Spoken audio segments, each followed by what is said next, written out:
Hey, Crystal Maiden here, and this is the Adventure Project for Sonic Generations, which sadly doesn't include every level from the adventure games. Like, people like to joke around that, oh, Generations has every level you could possibly want. If there's a level that you want to play in Generations, they've made it. Well, this is living proof of that, because, like, they have a few levels here. They have Emerald Coast, they have Beta Windy Valley, and they actually have Mystic Ruins as its own level, even though it was a hub world and that was it. I mean, you actually go through a sort of Lost World like section, not Lost World the game, Lost World the level. So that's a very, very creative concept, like basically an original level in disguise. But yeah, they don't have Red Mountain, which is the best level in Sonic history. Like, it perfectly took advantage of the 3D environment and how you could make shortcuts through spin dash jumping, and they don't have it.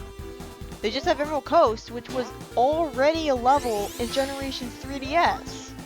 Granted, this level is a lot better designed than in Generations 3DS. Like, there's a lot less bottomless pits. Like, there's no... Well, there is an unintuitive section where you have to know that you can jump while being blown upwards by fans. It's for modern Sonic. You can actually know that you can jump more than once. But it's not like you have to go between gusts of wind that are above fans and jump, and that's how you progress. But anyways, this level, I don't think there's nearly enough platforming in it. Because, like I love the fact that they've actually bothered to make a classic level mod. That's really cool. But I don't think there's nearly enough platforming in it. Like, there's too many parts of it where I can just spin dash and that's it. And this is extremely badly designed because look at this, they're on a long stretch of land. So of course they're just going to run forwards and spin dash forwards. But then they instantly expect you to switch to jumping onto a rising and falling platform. Rising and falling at that, meaning it's not always going to be at the proper elevation, and it's rising and falling really quickly.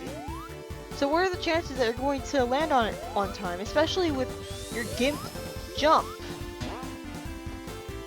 In retrospect, I really should have played this with the bubble shield.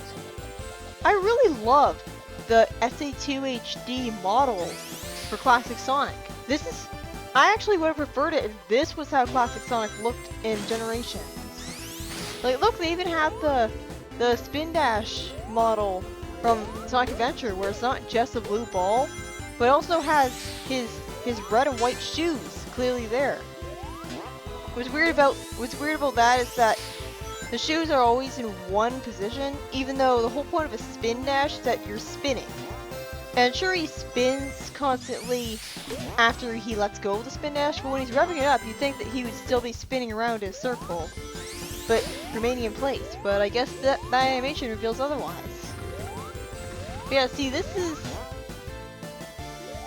kind of awkward because here they expect you to jump from a wall to go to the right, but it's Generations physics for Classic Sonic, so that's kind of awkward.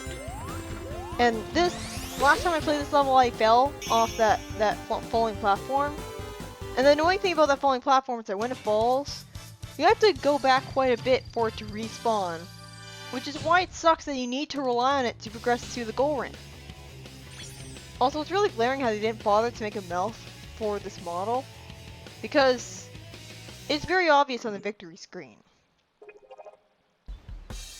Now, for modern Emerald Coast, it is a very high performance level.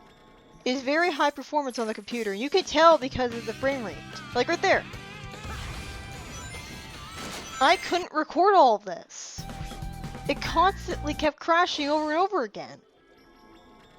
And just my luck, I replayed it, like, today, and I was actually able to get pretty far. I got over 4 minutes in. I got to a really slow water section, which had nothing to do. Like, all you would do is you would constantly air dash, because the water would really, really slow you down. and there was really nothing to do. I didn't have any boosts, so I couldn't boost. Like, about boosts, the thing about the Adventurers project that's very infamous is that it gimps your boost. I'm guessing because it was made by hyperactive, like adventure fanboys who hate the boost, and so they want to make sure that you won't boost as much, because, you know, boosting is fun. We can't have that. Fuck that. I mean, this is Generations. Of course I'm going to boost at every opportunity. It's what makes the game fun. And, you know, I think, like, if they want to make these mods, then can't they just make them for a different game if they hate the boost so much? I don't know. Why are those spikes there? Those spikes aren't contributing anything positive to level design. Like, they're there to stop you so you know you're about to platform, while you're going to jump before them anyways. But yeah, this is a good level. It's kind of challenging, but it's pretty good. Like, especially, I like that part. I like how the dash pads led you exactly where you need to go. But like, this is a pretty faithful recreation of SA1 Emerald Coast. But at the same time, it's new. This is kind of awkward though. You just run into a wall, and they expect you to drift. But and see, this is leading up to the whale section where a whale chases you. I was annoyed at 2D section, but it actually had very little 2D. After the 2D, there's a section where the whale is chasing you, and then you go to exactly where you would have gone in SA1 with the spiked rolling pins. Only there's two of them, one that you have to jump over and one that's above the one you have to jump over, so it's kind of awkward to avoid. And after that, you progress with a spring. I can't remember exactly what's like after that, because they sort of changed around the level design. I know that there's a recreation at the beginning of Act 2, complete with the water section, where all you do is you're slowed down walking, and there's no platforming at all, so it doesn't properly take advantage of the fact that you're slower. So I basically ended up rage quitting because I had to leave. I had to leave the house, which was just my luck because that was the first time I'd ever made it that far without crashing. And it was at a part where I didn't really want to continue. I had no boost, I was constantly air dashing in the water. There was really nothing to do. So I never actually beat that level. This is pretty fun though. It's definitely challenging though, as you can see. Like, the quick step section was definitely pretty challenging. Checkpoint starvation is a definite problem with this, as well as ring scarcity, because, like, look at me, I don't have any rings, and it's been how long since the checkpoint? I think this level used to be a bit more infamous, like, there was a tunnel. It's a good thing that you don't fall into the water there. But yeah, there used to be a tunnel that was kind of annoying to get through, and they made it better. The boost isn't as nerfed as it used to be. Like, I think the advice in the text file was to get as many rings as you can, and you'll generally have enough boost.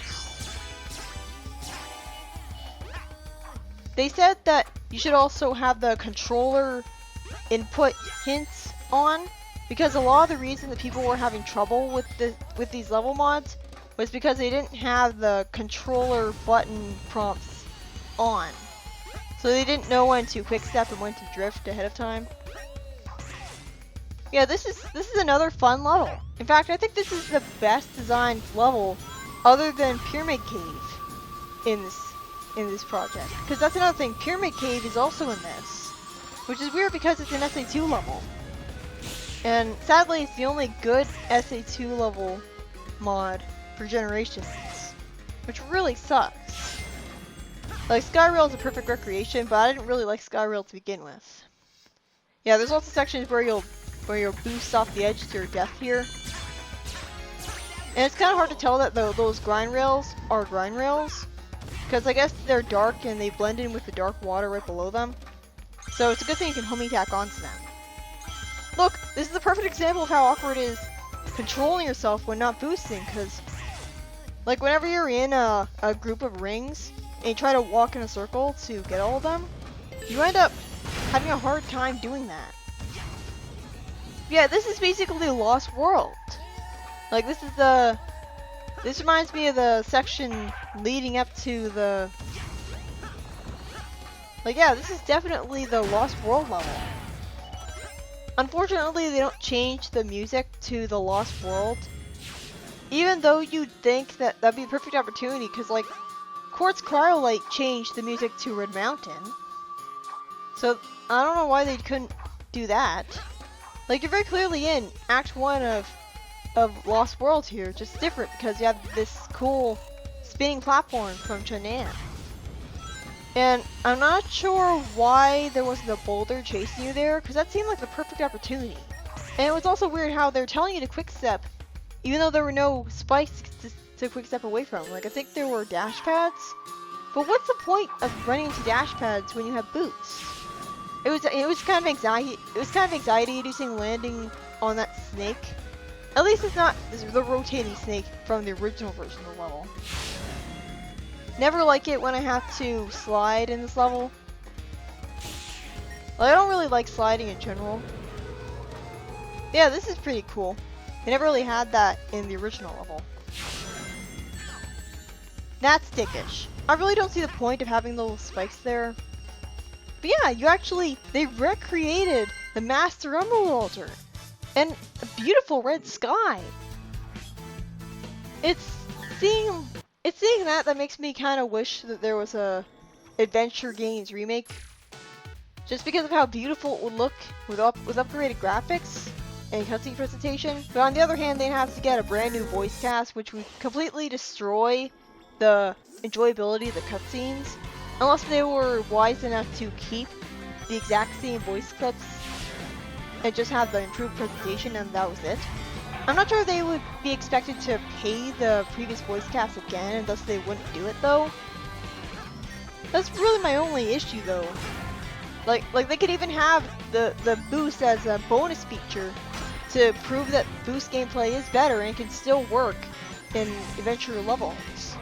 But of course, I don't know, I'm not sure if they'd be able to pull it off.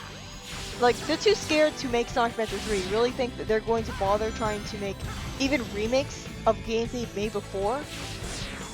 Yeah, this is a pretty fun level. The boost does a lot to help it, but unfortunately the terrible controls when you're not boosting completely destroys the level. Kind of makes it kind of awkward to play through.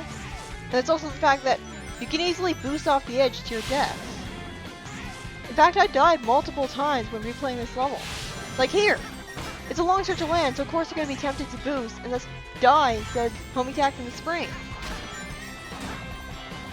I really like this music.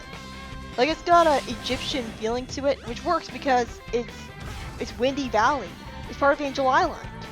But it's also got an electric guitar theme, which is great. Like, they actually make modern remixes. Speaking of music, I really liked classic Emerald Hill Zone's theme.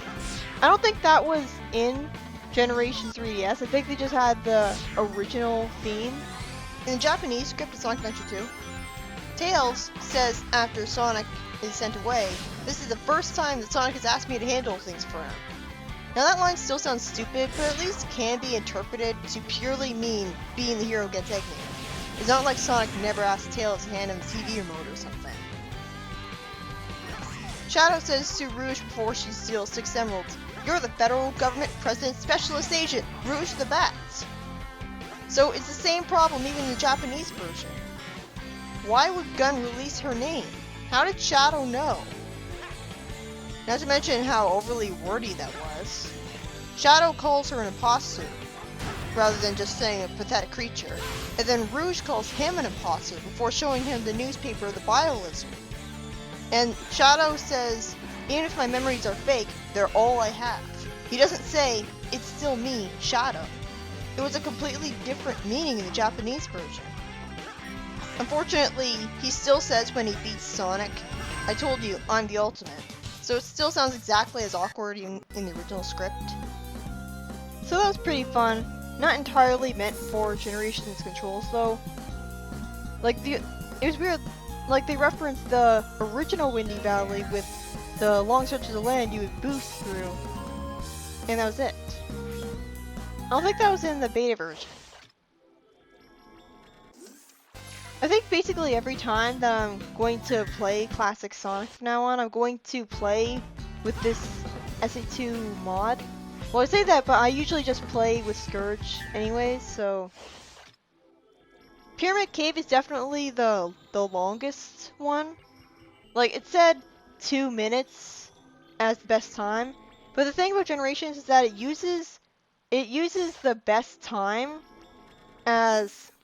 It bases its best time off actual levels that are actually in the game. It doesn't base that off the level mod. So it says best time 2 minutes, but that's based off not the actual level. Like the actual level is like over 3.5 minutes longer than this. But yeah, this is really cool. Like right off the bat, it's got brand new level design. Not to mention a really badass song. It's a electric guitar remix of Pyramid Cave's theme. Like this right here is basically the grind race from SA2's multiplayer, and then they drop you into this, which is a pretty faithful recreation. And it actually works here because you're not constantly getting stuck on ceilings and dropping from them like in Sonic Heroes special stages. Seriously, that was why I hated the tunnels in the Pyramid Cave. Because it was trying to be a speed section where you would spin dash for a long time, but you would keep getting onto the ceilings from the walls, and so you'd fall off the ceiling and lose all of your momentum.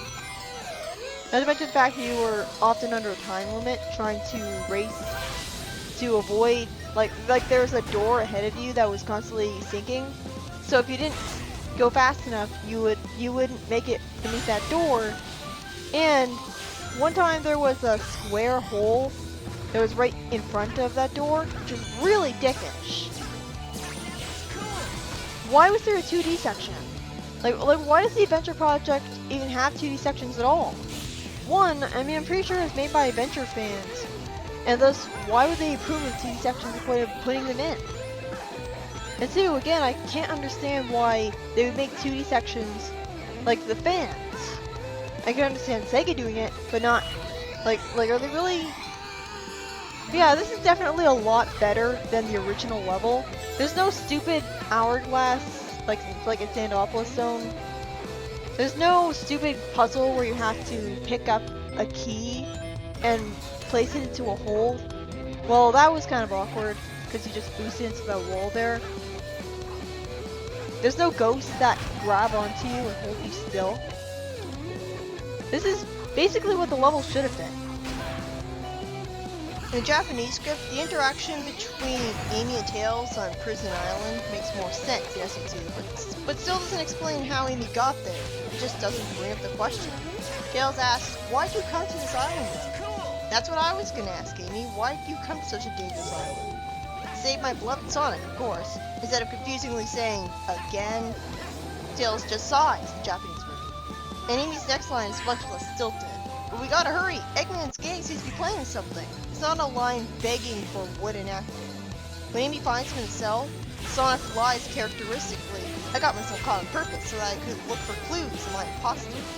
It humanizes Sonic, showing him as flawed enough to lie to her. Yeah, this was amazing. This was fantastic. Makes me wish that all of the SA2 levels were made to Generations.